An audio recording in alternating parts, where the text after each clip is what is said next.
Strait of Hormuz, ang pinaka-strategic at pinaka-dangerous na waterway sa mundo, ay kasalukuyang nasa isa sa pinakamalalaking military blockade sa modernong kasaysayan.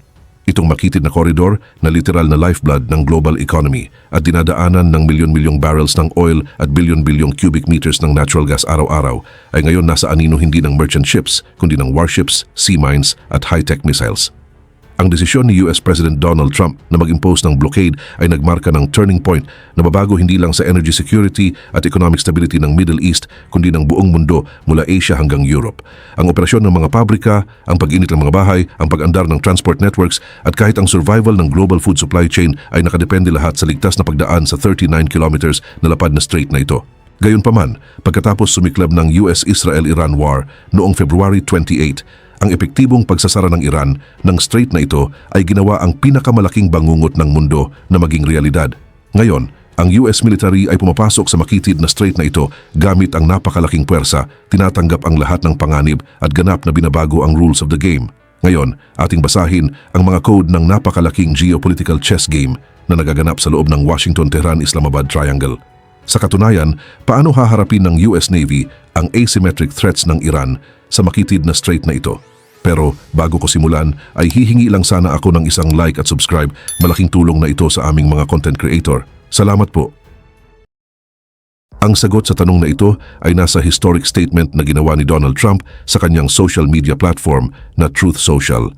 Inilagay ni Trump sa ang rules ng diplomatic courtesy para maglatag ng napakalinaw, matigas at walang kompromisong doctrine ng war.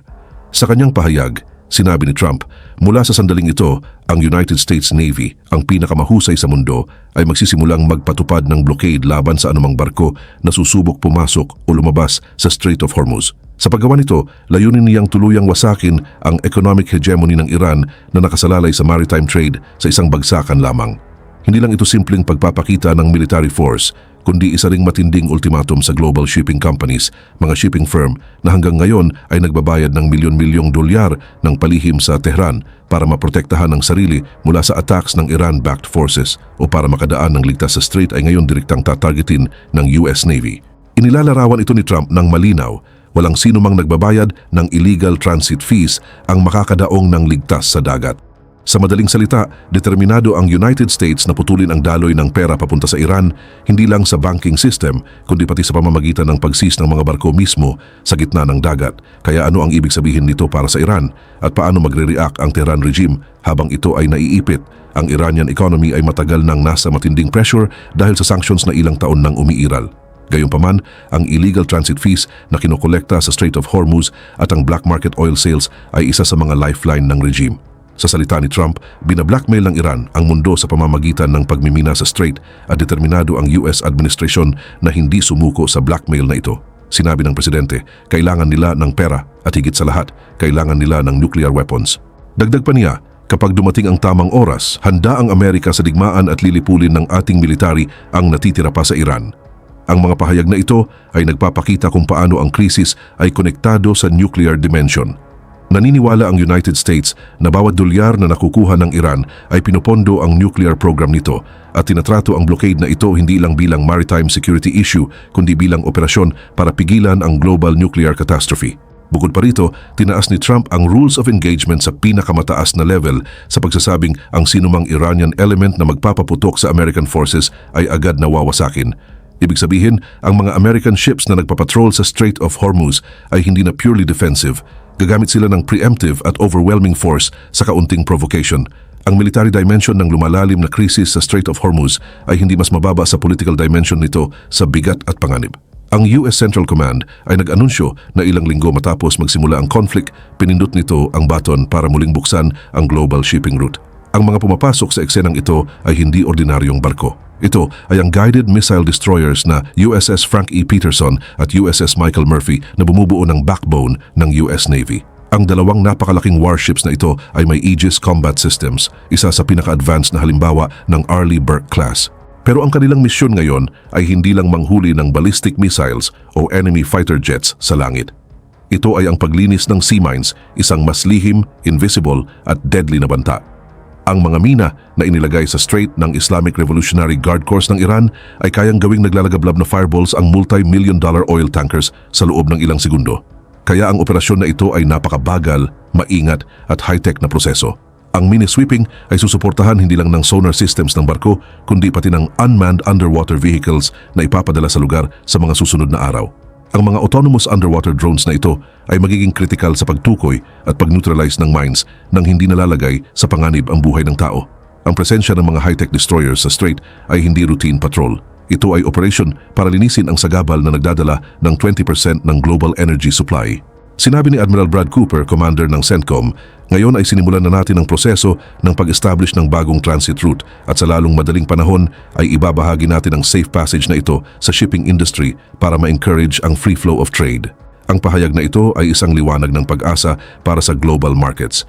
Mula February 28, ang global fuel prices ay patuloy na tumataas ng walang kontrol. Ang uncertainty at supply shock na dala ng digmaan ay nagtulak sa oil prices sa historic highs. Habang muling lumalakas ang takot sa inflation sa United States at European Union, ang disruption sa supply chains, napakataas na freight rates at tumataas na production costs ay senyales ng paparating na global economic recession. Kung hindi agad masisecure ng US Navy ang strait na ito, hindi lang mga bansa sa rehiyon, kundi pati ordinaryong tao sa kabilang dulo ng mundo ang magbabayad ng mabigat na presyo sa gasolinahan at sa mga grocery stores. Sa tingin mo ba may pag-asa pa ang diplomasya sa gitna ng ganitong kalaking military build-up?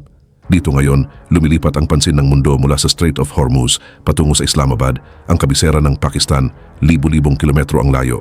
Ang US at Iranian delegations ay nagsimula ng face-to-face talks matapos ang fragile na 2 linggong ceasefire. Bukod dito, ang US delegation ay pinamumunuan mismo ni US Vice President J.D. Vance. Ang ganitong antas ng partisipasyon ay malinaw na senyales kung gaano kaseryoso ang Washington sa usapin at kung gaano kabigat ang gusto nitong dalhin sa negotiating table. Hindi aksidente ang pagpili sa Pakistan bilang host. Bilang isang nuclear power na may mahabang land border at malalim na historical ties sa Iran, habang may komplikado pero strategic na relasyon sa United States, ang Pakistan ay isa sa iilang aktor na kayang mag-ayos ng ganitong gusot. Gayunpaman, ang atmosphere sa negotiating table ay napaka-toxic. Habang pumapasok ang digmaan sa ika-7 linggo, libu-libong tao na ang namatay. Ang mga lungsod ay naging guho at para sa magkabilang panig, ang pag-atras ay naging usapin ng honor. Ginagamit ng Washington administration ang blockade at military might na parang sledgehammer sa mesa para pilitin ang Tehran sa unconditional surrender o kahit man lang isang kasunduan kung saan tuluyan nitong tatalikuran ang nuclear program nito. Ang Iranian side naman ay hindi na uupo sa mesa na walang dala.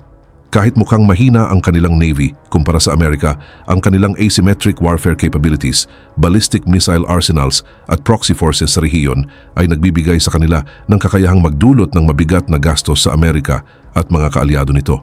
Ang diskarte ng pagmimina sa strait ay bahagi mismo ng asymmetric strategy na nakabatay sa logic na kung hindi mo ako papayagang magbenta ng langis ko, hindi ko rin papayagang makapagbenta ang iba. Ang estratehiyang ito ay hinaharap ngayon ng full-scale pressure ni Trump. Gayunpaman, may isa pang malaking aktor na tahimik ngunit maingat na nagmamasid, ang China. Bilang pinakamalaking energy consumer sa mundo at pinakaloyal na buyer ng Iranian oil, ang Beijing ay may matinding concern at galit sa blockade na ito sa Strait of Hormuz. Dahil kailangan ng China ng Middle Eastern oil para tumakbo ang mga pabrika nito, malinaw sa kanila na kapag hinarangan ng US ang Iranian tankers, ang energy security nila ay mapapailalim sa Estados Unidos. Ito ay may potensyal na mag-trigger hindi lang ng regional conflict kundi mas malawak na Pacific crisis. Habang sinasakal ng United States ang Iran, hindi direktang tinatamaan nito ang energy jugular ng China. Bawat galaw sa chess game na ito ay nakakaapekto sa global balance of power sa loob ng maraming dekada. Habang ang USS Frank E. Peterson ay naghahanap ng sea mines sa tubig, hinahanap din nito ang continuity ng global capitalism. Bawat galaw ni Donald Trump ay nagtitrigger ng bilyon-bilyong dolyar na pagbabago sa stock markets. Bawat salita ni J.D. Vance sa Islamabad ay nakakaapekto sa kapalaran ng milyon-milyong tao sa Middle East. Kung mabibigo ang talks sa Pakistan at tutugon ang Iran sa blockade gamit ang missiles, drones o suicide boats, ang rehiyon ay magiging impyerno. Ang pagkaputol ng maritime trade, insurance blacklisting at pag-akyat ng oil price lampas $200 kada bariles ay posibleng magdulot ng global collapse. Ang hyperinflation ay magpapatalsik ng mga gobyerno at ang resource wars ay mas lalong lalala. Ang malinaw na indikasyon ng American hegemony sa karagatan ay ang malalaking aircraft carrier strike groups na nakadeploy sa Middle East. Sa normal na sitwasyon, isang aircraft carrier lang ay sapat na para baguhin ang kapalaran ng isang bansa. Ngunit ngayon, 3 malalaking floating military bases ang sabay-sabay na nasa rehiyon. Ang USS Abraham Lincoln ay patuloy na nasa combat operations sa Gulf of Oman. Kasabay nito ang USS Gerald R. Ford Strike Group bilang suporta. Ang USS George H.W. Bush ay mabilis ding idineploy sa rehiyon. Ang 3 ito, kasama ang mga destroyers at cruisers na armado ng Tomahawk missiles, ay may firepower na kayang burahin ang buong Navy at air defense ng Iran sa loob lamang ng ilang minuto. Dagdag pa rito, ang amphibious groups na Tripoli at Boxer kasama ang Marine Expeditionary Units ay papalapit sa rehiyon. Handa ang mga Marines para sa amphibious assault, pag-seize ng coastline o pag-secure ng oil facilities. Ang blockade na ito ay hindi lang economic pressure kundi paghahanda rin sa direktang laban kung kinakailangan, hindi lang dagat ang hawak ng Amerika. Ang air superiority nito ay nasa level na kayang baguhin ang buong regional balance of power. Ang mga F-35A, F-22 Raptors at A-10 Thunderbolt ay nasa region na. Ang mga ito ay nakatutok sa pagwasak ng nuclear facilities, missile silos at underground command center sa Iran. Naalala mo ba ang Operation Midnight Hammer noong June 2025? Ang mga B-2 Spirit bombers na sumira sa Fordow, Natanz at Isfahan ay naging paalala ng kapangyarihan ng Amerika. Ngayon, mas malawak at mas brutal na operasyon ang handa ng isagawa. Ang KC-46 at KC-135 refueling aircraft ay nagbibigay daan para sa tuloy-tuloy na air operations.